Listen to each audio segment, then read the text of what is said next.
चित्राताई दररोज 2-3 तासासाठी मंदिरात जात असत. खूप वर्षापूर्वी त्यांचे पती त्यांना सोडून गेले होते. भरपूर नवस केल्यानंतर लग्नाच्या 11 वर्षांनी विशालने त्यांच्या पोटी जन्म घेतला. त्यामुळे चित्राताईंना विशालचा एकच आधार होता. विशालही आपल्या आईची पूर्णपणे काळजी घेत होता. चित्राताईंनी विशालचे लग्न एका घरंदाज मुलीशी करून दिले होते, प्रणिता आणि विशालचा संसार चालू झाला. सुरुवातीला सर्व काही छान चालू होतं. नंतर प्रणिताने आपले खरं रूप दाखवायला सुरुवात केली. चित्राताई सकाळी सकाळी मंदिरात जाण्यासाठी तयार झाल्या. नेहमीप्रमाणे त्या मंदिरात जात होत्या. दरवाजा थोडा उघडाच होता आणि त्यांची सून सकाळी सकाळी कटकट करायला लागली. प्रणिता तिच्या पतीला म्हणाली की ही रोजचीच कटकट झाली आहे. मला तर खूप वैताग आला आहे. तुमची आई मला रोज सकाळी नीट झोपूनही देत नाही. स्वतः सकाळी सकाळी छान तयारी करून मंदिरात निघून जातात आणि घरातील सर्व कामे मलाच करायला लागतात. तेव्हा विशाल तिला म्हणतो, अगं प्रणिता, घरातील सर्व कामे तू एकटीच थोडी करते आहेस. घरातील धुणी भांडी आणि साफसफाई करण्यासाठी कामवाली ताई ठेवली आहे ना आपण. आणि बाकीची सर्व कामांमध्ये आईही तुला मदत करते ना. मग का सकाळी सकाळी उगाच कटकट करत आहेस सारखी. त्यावर प्रणिता म्हणते, धुणी भांडी व्यतिरिक्त भरपूर कामे असतात घरात. तुमची आई दिवसभर मंदिरात जाऊन बसते आणि त्या घरी येईपर्यंत माझी सर्व कामे झालेली असतात. त्यांच्या घरात अजिबात चित्तच लागत नाही. मला हे कळतच नाही. त्यांच्या घरात चित्त लागत नाही तर तुम्ही त्यांना वृद्धाश्रमात का सोडून येत नाही. त्यावर विशाल प्रणिताला म्हणाला, तुला किती वेळा सांगितले आहे माझ्या आई असे काही बोलत जाऊ नकोस. विशाल त्यावर बोलतो, तुझे हे रोजचे झाले आहे. गप्प बस आणि शांतपणे झोपू देत मला. चित्राताईंनी त्यांचे संपूर्ण बोलणे ऐकलेले असते आणि त्यांना हेही ठाऊक होते की त्यांच्या सुनेचे हे रोजचे झाले आहे. तिने घरातील संपूर्ण वातावरण खराब केलेले आहे. म्हणून शांतता मिळावी यासाठी चित्राताई दररोज 2-3 तास मंदिरात निघून जात होत्या. विशाल आणि प्रणिता यांना एक मुलगी होती. तिलाही आजीबरोबर राहायला खूप आवडायचे. परंतु प्रणिताला तिची सासू अजिबात खपत नव्हती. जेव्हा सई तिच्या आजीबरोबर खेळत बागडत असे तेव्हा प्रणिताला ते सहन होत नव्हते. तिला खूप राग यायचा. सई आजीशिवाय अजिबात राहत नव्हती. विशाल जेव्हा ऑफिसवरून घरी यायचा तेव्हा प्रणिताची एकच कटकट असायची की दिवसभर तुमच्या आईचे करून मी खूप थकली आहे. त्या दिवसभर अंथरुणात लोळत असतात, काही काम करत नाही. चित्राताईंची नेहमी हीच इच्छा असायची की त्यांचे सुनेवर जास्त कामाचे ओझे पडू नये, म्हणून त्या सतत तिला कामात मदत करायच्या. जेव्हा त्यांच्या कामाला ताई सुट्टीवर असायच्या तेव्हा त्या न सांगताही धुणी भांडी करून ठेवत असायच्या. पण तरीही प्रणिताला त्यांना वृद्धाश्रमात पाठवायचे होते. म्हणून ती घरातले वातावरण खराब करत होती आणि हे सर्व चित्राताईंच्या लक्षात येत होते. एक दिवस चित्राताई त्यांच्या रूममध्ये झोपल्या होत्या आणि झोपेत त्या काहीतरी बडबडत होत्या. विशालला आईच्या रूमच्या लाईट चालू दिसतात. तेव्हा तो आईच्या रूममध्ये जातो आणि आईला उठवतो. आईच्या मांडीवर डोके ठेवून विशाल आईला विचारतो, आई, तुला काही झाले आहे का? तू कसला विचार करत आहेस? तुला काही टेन्शन आहे का? तेव्हा आई म्हणाली, बाळा, माझ्यामुळे दररोज तुमच्यामध्ये भांडण होते. घरातील वातावरण पूर्णपणे खराब झाले आहे. मी तर माझे आयुष्य खूप चांगले जगले आहे. आता माझी फक्त एकच इच्छा आहे की तुम्ही सर्वांनी खूप आनंदात राहावे, सुखाने संसार करावा. म्हणूनच मला असे वाटते की तू मला वृद्धाश्रमात सोडू नये. तेव्हा विशाल आईला म्हणाला की आई, मी तुला माझ्यापासून दूर कसे करू शकतो? तू तर माझी जीव की प्राण आहेस. आज मी जे काही आहे ते फक्त तुझ्या मेहनतीचे फळ आहे. माझ्यावर तुझे खूप उपकार आहेत आई. हो बेटा, मला ते सगळं समजत आहे. परंतु माझ्यामुळे घरातील सगळं वातावरण खराब होत आहे. ते पाहून मला खूप वाईट वाटते. काही दिवसांसाठी मी वृद्धाश्रमात जाते आणि घरातील वातावरण व्यवस्थित झाल्यावर मी पुन्हा येईल. माझीही हवा पालट होईल तर मलाही बरे वाटेल. आणि आजकाल वृद्धाश्रमात सगळ्या सुखसोयी असतातही. मलाही तिथे माझे स्वयंवयस्कर लोक मिळतील. मलाही त्यांच्यामध्ये खूप बरे वाटेल. आणि तुम्हाला जेव्हा माझी आठवण येईल तेव्हा तुम्ही तिथे मला भेटायला या. विशाल आपल्या आईचे बोलणे ऐकत होता आणि तिच्याकडे एकटक पाहत होता. आईच्या चेहऱ्यावर हसू होते, परंतु त्यामागे असलेले दुःख विशालला स्पष्टपणे दिसत होते. त्याचाही नाईलाज होत होता. तो जाऊन अंथरुणावर पडला. आता त्याची झोप उडाली होती. तो विचार करता करता भूतकाळात रममान झाला आणि जुन्या सर्व गोष्टी आठवू लागला. तो फक्त 4 वर्षाचा असतानाच त्याचे वडील त्याला सोडून गेले आणि नातेवाईकांनी चित्राताईंवर दुसरे लग्न करण्यासाठी जबरदस्ती केली. चित्राताईंनी नकार दिला. मी स्वतः माझ्या मुलाचे पालन पोषण करेल असे त्यांनी सांगितले. चित्राताई शिकलेल्या नव्हत्या, परंतु त्या स्वयंपाक खूप छान करत होत्या. म्हणून त्यांनी मेस चालू करण्याचा निर्णय घेतला. मेस चालूही केली आणि दिवस रात्र मेहनत करून आपल्या मुलाला खूप शिकवले. म्हणूनच विशाल आज एका मोठ्या कंपनीत मॅनेजर म्हणून काम करत आहे. त्याने आईचे संघर्षाने भरलेले जीवन पाहिले होते. म्हणूनच त्याची इच्छा होती की आपले लग्न झाल्यावर त्याची बायको नोकरी न करता घर सांभाळेल आणि आईला आराम देईल. परंतु विशालच्या आईवर असलेले प्रेम प्रणिताला अजिबात आवडत नव्हते. प्रणिता आधीपेक्षा आता खूप चिडचिड करत होती, कारण तिची मुलगी सई आजीशिवाय अजिबात राहत नव्हती. त्याचा परिणाम असा झाला की प्रणिता सासूचा खूप रागराग करायला लागली आणि तिला वाटेल ते शब्द बोलू लागली. चित्राताई खूप सहनशील होत्या, परंतु आता हे सगळे त्यांच्या सहन करण्याच्या पलीकडे झाले होते. हळूहळू त्या खूपच अस्वस्थ होत गेल्या. त्यांचा खोकलाही खूप वाढला होता. कधी कधी खोकत असताना त्यांना उलट्याही होत होत्या. आता तर प्रणिता आपल्या सासूचा खूप तिरस्कार करायला लागली आणि आता तिने मनाची ठाम निश्चय केला की आपल्या सासूला वृद्धाश्रमात पाठवूनच राहील. आणि या सर्वांचा परिणाम असा झाला की चित्राताई स्वतःहून वृद्धाश्रमात जायला तयार झाल्या. विशाललाही सर्व समजत होते. आईला घरात खूप बंधने आहेत. ती तिचे मन मारून जगत आहे. या सगळ्याचा परिणाम तिच्या तब्येतीवर होत चालला आहे. शेवटी हताश होऊन विशालने आईला वृद्धाश्रमात पाठवण्याचा निर्णय घेतला. हे ऐकून सई आजीला येऊन बिलगली. तिला जाण्यास नकार देऊ लागली. मी आजीला कुठेही जाऊ देणार नाही, ती माझ्या जवळच राहील असे बोलून ती मोठमोठ्याने रडायला लागली. ते पाहून विशाललाही खूप वाईट वाटले. पण शेवटी त्याने मन धीट करून सईला समजवले, बेटा, काही वेळासाठी आजीला आरामाची गरज आहे. थोड्या दिवसानंतर जेव्हा आजीला बरे वाटेल तेव्हा पुन्हा आपण तिला आपल्या घरी घेऊन येऊ. शेवटी नाईलाजाने विशालने आईला वृद्धाश्रमात सोडून आला. आईच्या वृद्धाश्रमात जाण्याने विशाल आणि सई दोघेही खूप निराश झाले. परंतु प्रणिताला मात्र खूप आनंद झाला. सई रोज शाळेतून आल्यावर आजीच्या रूममध्ये जाऊन बसत होती. तिची आई तिला समजवण्याचा प्रयत्न करत होती, परंतु तिला तिकडेच बसायला खूप आवडायचे. आता हळूहळू विशालही त्याच्या कामात खूप व्यस्त झाला होता. विशाल बऱ्याच वेळा विचार करत असे की आता आईला घरी आणूयात, परंतु तो पुन्हा काही ना काही कामात व्यस्त होऊन जात होता. असे करता करता 4 महिने उलटून गेले आणि एके दिवशी विशालला वृद्धाश्रमातून फोन आला. काल रात्री तुमच्या आईला अटॅक आला होता आणि त्यामध्येच त्यांचे निधन झाले. तुम्ही लवकर इथे या. हे ऐकून विशाल एकदम सुन्न झाला. जमिनीवर पडला आणि रडू लागला. तो स्वतःलाच दोष देऊ लागला की मी किती क्रूर आहे. स्वतःच्याच आईला वृद्धाश्रमात सोडून आलो. तिला घरी आणणे तर दूर, तिला एकदा भेटायलाही गेलो नाही. मी त्या आईला कसं काय विसरलो, जिने संपूर्ण आयुष्य माझ्यासाठी वेचले. ती तर माझ्यासाठी जणू काही देवाचे रूप होती आणि तिच्या शेवटच्या क्षणी मी तिच्यासोबत नव्हतं. मी खूप चुकीचे केले आहे. विशालच्या डोळ्यातून ढसाढसा अश्रू वाहत होते. तेवढ्यातच प्रणिताही बाजारातून आली आणि विशालला असे रडताना पाहून तिला धक्का बसला. तेव्हा तिने विशालला विचारले, काय झाले, असे का रडतो आहेस?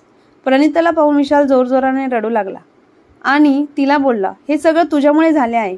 मी काय केले आहे, मला काही सांगा तरी. तेव्हा विशाल तिला म्हणाला, तुला जे पाहिजे होते ते झाले आहे. तुला माझ्या आईपासून सुटका हवी होती ना, आता ती कायमची सोडून गेली आहे. झाले तुझ्या मनासारखे. हे ऐकून प्रणितालाही धक्का बसला. सई जोरजोरात रडू लागली. प्रणिताने विशालची माफी मागितली आणि त्याचे सांत्वन करू लागली आणि त्याला म्हणाली, आपल्याला लगेच निघावे लागेल. परंतु बाहेर खूप मुसळधार पाऊस आणि वारा चालू होता. थोडा पाऊस कमी झाल्यावर आपण लगेच निघूयात. पण पाऊस काही थांबत नव्हता. विशालने थोडाही विलंब न करता ड्रायव्हरला फोन केला आणि त्याला बोलावून घेतले. परंतु ड्रायव्हरने सांगितले की वृद्धाश्रमाकडे जाणारे सर्व रस्ते पाण्यामुळे बंद झाले आहेत. पूर येण्याची शक्यता आहे आणि अशा परिस्थितीत बाहेर निघणे म्हणजे संकटाला आमंत्रण देण्यासारखे आहे. त्यामुळे आपण पाऊस कमी होण्याची वाट पाहूयात. आणि इकडे विशालला वृद्धाश्रमातून पुन्हा फोन आला. तुम्ही जर वेळेवर आला नाही तर वृद्धाश्रमातील अधिकारीच तुमच्या आईवर अंत्यसंस्कार करतील. पाऊस थोडाही थांबत नव्हता. विशाल पूर्ण रात्रभर पाऊस थांबण्याची वाट पाहत होता आणि स्वतःलाच दोष देत होता. संपूर्ण रात्र निघून गेली. पाऊस जराही थांबला नाही. पावसामुळे त्यांना वेळेवर पोहोचताही आले नाही. वृद्धाश्रमातील अधिकाऱ्यांनीच त्यांच्यावर अंत्यसंस्कार केले. 2 दिवसानंतर विशाल त्याच्या कुटुंबियांसमवेत वृद्धाश्रमात पोहोचला आणि आईच्या अस्थी विसर्जन करून मोकळ्या हातानेच घरी परतला. घरी येऊन विशाल आणि प्रणिता खूप दुःखी होते. विशालचे कोणत्याच कामात मन लागत नव्हते. या सर्व घटनेमुळे सई एकदम शांत झाली.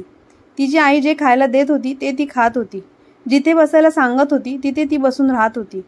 सई शांतपणे सगळे काम करत होती. परंतु जेव्हा ती अभ्यासाला बसत होती तिच्या अभ्यासात मन लागत नव्हते. फक्त पुस्तक हातात धरून ती एकटाक पुस्तकाकडे बघत बसायची. एके दिवशी ती जेव्हा शाळेतून घरी परतली तेव्हा येऊन ती पलंगावर पडली. प्रणिताने सईला हात लावून पाहिले तर तिला खूप ताप आलेला होता. थर्मामीटर लावून पाहिले तर तिला 105 ताप होता. प्रणिताने घाबरून विशालला फोन केला. ते दोघे लगेच सईला घेऊन डॉक्टरकडे गेले. सगळ्या ट्रीटमेंट केल्या परंतु तिचा ताप काही उतरत नव्हता. ती झोपेतही मला आजी पाहिजे असं बडबडत होती. असे 15 दिवस निघून गेले तरी सईला काहीच फरक पडला नाही. शेवटी तिचे आई बाबा तिला घेऊन मानसोपचार तज्ज्ञाकडे गेले. ती नेहमी बडबड करत असे, आजी तू माझ्याकडे परत ये. तिची ही मानसिक स्थिती पाहून डॉक्टर म्हणाले की तिच्या मनावर खूप विपरीत परिणाम झाला आहे. तिची आजी तिच्यासोबत राहत नाही का? डॉक्टरांनी विचारले. विशालने डॉक्टरांना सर्व हकीकत सांगितली आणि त्यानंतर सईची तब्येत बिघडली हेही सांगितले. त्यावर डॉक्टरांनी त्यांना सल्ला दिला की थोडं कठीण आहे पण सईसाठी तुम्हाला हे करावे लागेल. तुम्ही एका वृद्ध महिलेला घरी आणा आणि जोपर्यंत सई पूर्णपणे बरी होत नाही तोपर्यंत तिला तुमच्याबरोबर ठेवा. डॉक्टरांनी सांगितलेला उपाय विशाल आणि प्रणिताला जरा विचित्रच वाटला परंतु सईसाठी ते काही करायला तयार होते. खूप प्रयत्न करूनही त्यांना एकही आजी भेटली नाही की जी सईची आजी बनू शकेल. प्रणिता विशालला म्हणाली की आपण वृद्धाश्रमातून एखाद्या महिलेला आपल्या घरी आणूयात. एकीकडे प्रणिताने आपल्या सासूला कंटाळून तिला वृद्धाश्रमात सोडून आली होती आणि आज आपल्या मुलीमुळे तिला वृद्धाश्रमातूनच वृद्ध महिलेला आणावी लागणार होती. डॉक्टरांच्या मदतीने त्यांनी वृद्धाश्रमात बोलणे केले आणि वृद्धाश्रमातील अधिकारी म्हणाले की काही दिवसांपूर्वी एक वृद्ध महिला येथे आली आहे आणि तिला कोणीही नातेवाईक नाही. तिला आजपर्यंत कोणी नातेवाईक इथे भेटायला आलेले नाही. काही दिवसांपूर्वी तिच्या डोक्याला मार लागला होता म्हणून ती आपली ओळख विसरली आहे. ती एकटी आहे म्हणून तिला तुमच्या घरी ठेवले तर तुम्हाला कोणती अडचण येणार नाही. त्या स्वभावाने पण खूप साध्या आहेत. हे ऐकून विशाल वृद्धाश्रमात गेला. त्या महिलेला भेटला. ती महिला अंगपिंडाने खूप जाड होती. तिचे केसही कुरळे होते. तिच्या चेहऱ्यावर मोठा भिंगाचा चष्मा आणि शरीरावर काहीतरी लागल्याच्या खुणा होत्या. वृद्धाश्रमातून आल्यानंतर विशाल डॉक्टरांना म्हणाला, ती महिला तर माझ्या आईच्या पूर्ण विरुद्ध आहे. माझी आई अंगापिंडाने खूप सडपातळ होती. तिचे केस खूप लांब होते. माहीत नाही डॉक्टर, सई तिला आपली आजी मानेल की नाही. तेव्हा डॉक्टर म्हणाले, तुम्ही सर्व माझ्यावर सोडा. डॉक्टरीने त्या महिलेला जवळ बसवून सईसोबत ओळख करून दिली. सई त्या महिलेला म्हणाली, तू तर देवाघरी गेली होतीस ना, परत कशी आलीस आणि तू एवढी जाड कशी झाली? तुझे केस असे कसे झाले? त्यावर डॉक्टर सईला म्हणाले, तू आजारी पडली होतीस ना, म्हणूनच देवाने तुझ्या आजीला तुझ्यासाठी परत आणले आहे. आश्रमामध्ये त्यांनी स्वतःची खूप काळजी घेतली म्हणून त्या अशा सुदृढ झाल्या आहेत. तू त्यांच्यासोबत राहशील तर तूही अशी निरोगी राहशील. ही गोष्ट ऐकून सई खूप खुश झाली आणि आपल्या आजीला मिठी मारू लागली. आपल्या आईला म्हणू लागली, आई घरी चल, मला खूप भूक लागली आहे. आजी आणि आम्ही दोघे मिळून जेवण करू. सईचे बोलणे ऐकून प्रणिता खूप खुश झाली परंतु तिला मनातल्या मनात स्वतःचा खूप राग येऊ लागला. ती विचार करू लागली की माझ्या सासूला मी चांगलं सांभाळलं असतं तर माझ्यावर आज हा दिवस बघण्याची वेळ आली नसती. ती महिला लवकरच त्यांच्यामध्ये मिसळून गेली. सई पण तिच्याशी हसत खेळत राहू लागली. सर्व काही आधीसारखे झाले होते परंतु प्रणिता आता आधीसारखी राहिली नव्हती. ती त्या महिलेसोबत खूप प्रेमाने वागत होती, त्यांची पूर्ण काळजी घेत होती. परंतु सईला आजीमध्ये वेगळेपणा दिसू लागला कारण तिची आजी तिचा अभ्यास घेत असे परंतु ती आता सर्व विसरली आहे म्हणून सई नाराज झाली. विशालने सईला समजावले की आजी आता म्हातारी झाली आहे आणि या वयात बुद्धी कमजोर होते म्हणूनच आजी तुझा अभ्यास घेऊ शकत नाही. ठीक आहे पण मी खुश आहे असे सई म्हणाली कारण आजी आता माझ्याजवळ आहे आणि मम्मी आजीला आता काही बोलत नाही, तिच्याशी खूप प्रेमाने वागते. तेव्हा विशालच्या मनात विचार आला की माझी आई घरात असताना असे वातावरण असते तर तिला खूप बरे वाटले असते. विशालला त्याच्या आईची खूप आठवण येत होती. कधी कधी तर तो एकटाच रूममध्ये बसून रडत होता. आज सकाळी तो उठला तेव्हा त्याच्या आईच्या आठवणीने तो उदास झाला होता. सई खेळत खेळत विशालच्या रूममध्ये गेली आणि म्हणाली, तुम्ही का रडत आहात पप्पा? आता तर आजी आपल्या सोबत आहे ना, असे ती म्हणू लागली. माझ्याकडे तुमची नाराजी दूर करण्याची खूप चांगली आयडिया आहे. आज तुम्ही ऑफिसला जाऊ नका. आज आपण सर्वजण फिरायला जाऊयात. खूप शॉपिंग करूयात. माझ्या आणि आजीच्या आवडीच्या सर्व वस्तू घेऊयात. विशालनेही आपल्या मुलीला होकार दिला. होकार ऐकून सई खूप खुश झाली. सर्वजण तयारी करून फिरायला गेले. त्यांनी खूप शॉपिंग केली. नंतर एका हॉटेलमध्ये जेवणही केले. घरी परत येताना सर्वजण गाडीमध्ये बसले. अचानक सईची नजर एका केक शॉपमध्ये गेली आणि ती तिच्या आजीला केक खाण्यासाठी हट्ट करू लागली. तिने आपल्या आजीचा हात घट्ट पकडला आणि रस्ता ओलांडू लागली. आजीने पाहिले तर समोरून एक कार वेगाने येत होती. तिने सईचा हात पकडून तिला मागे ओढले. सईला वाचवण्याच्या प्रयत्नात आजीला गाडीची जोरदार धडक बसली. ती खूप दूर जाऊन पडली आणि तिच्या डोक्यातून खूप रक्त येऊ लागले. विशाल आणि प्रणिता खूप घाबरले. त्यांनी क्षणाचाही विलंब न लावता आईला हॉस्पिटलमध्ये घेऊन गेले. वृद्धाश्रमाच्या अधिकाऱ्याला त्यांनी हॉस्पिटलमध्ये येण्यासाठी फोन केला. डॉक्टरांनी त्यांच्यावर लगेच उपचार सुरू केले. डॉक्टरांनी सांगितले की त्यांच्या डोक्याला जास्त मार लागला आहे. थोड्या वेळात येथे वृद्धाश्रमाचे अधिकारी पोहोचले आणि राकेशने पाहिले तर आई पिंटू पिंटू म्हणून हाक मारत होती. हे ऐकून विशालला विश्वासच बसला नाही, कारण त्याला पिंटू म्हणून फक्त त्याची आईच हाक मारत होती. वृद्धाश्रमातील अधिकारी विशालला म्हणाले, काही दिवसांपूर्वी त्यांच्या डोक्याला असाच मार लागून त्यांची स्मृती गेली होती आणि आज पुन्हा त्यांच्या डोक्याला मार लागल्यामुळे त्यांची स्मृती परत आली असेल. थोड्या वेळाने त्या शुद्धीवर आल्या आणि सगळ्यांना ओळखू लागल्या. विशालला पाहून त्यांच्या डोळ्यात अश्रू आले. विशाल लगेच आईच्या गळ्यात पडला आणि म्हणू लागला, आई आता आपण कधीच वेगळे होणार नाही. मृत्यूही आपल्या प्रेमापुढे हरला. जो व्यक्ती मरण पावला तो साक्षात आपल्या पुढे असेल तर यापेक्षा मोठी गोष्ट कोणती असू शकते. आपल्या मुलीकडे पाहून विशाल तिला म्हणाला की बाळा, तुझी आजी आता व्यवस्थित आहे. हे ऐकून सई आनंदाने उड्या मारू लागली आणि आजीला जोरात मिठी मारू लागली. हे सर्व पाहून तिथे जमा असलेले सर्व लोक भावूक झाले. थोड्या वेळाने विशालने विचार केला की वृद्धाश्रमातील लोकांकडून एवढी मोठी चूक कशी झाली. त्यानंतर त्याने वृद्धाश्रमात फोन केला आणि घडलेल्या घटनेबद्दल विचारपूस केली. दुसऱ्या दिवशी घरी येऊन त्या अधिकाऱ्याने विशालला घडलेली सर्व हकीकत सांगितली. आश्रमामध्ये चित्रा नावाच्या 2 महिला होत्या.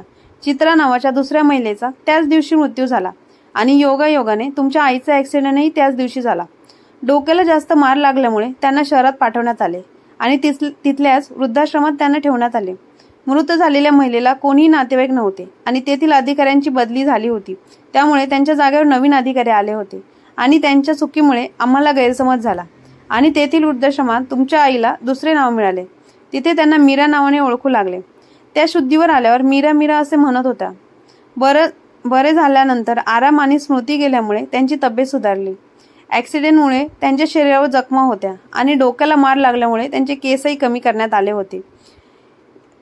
ची नजर खूप कमी झाली होती, त्यामुळे त्यांना भिंगाचा चष्मा लागला.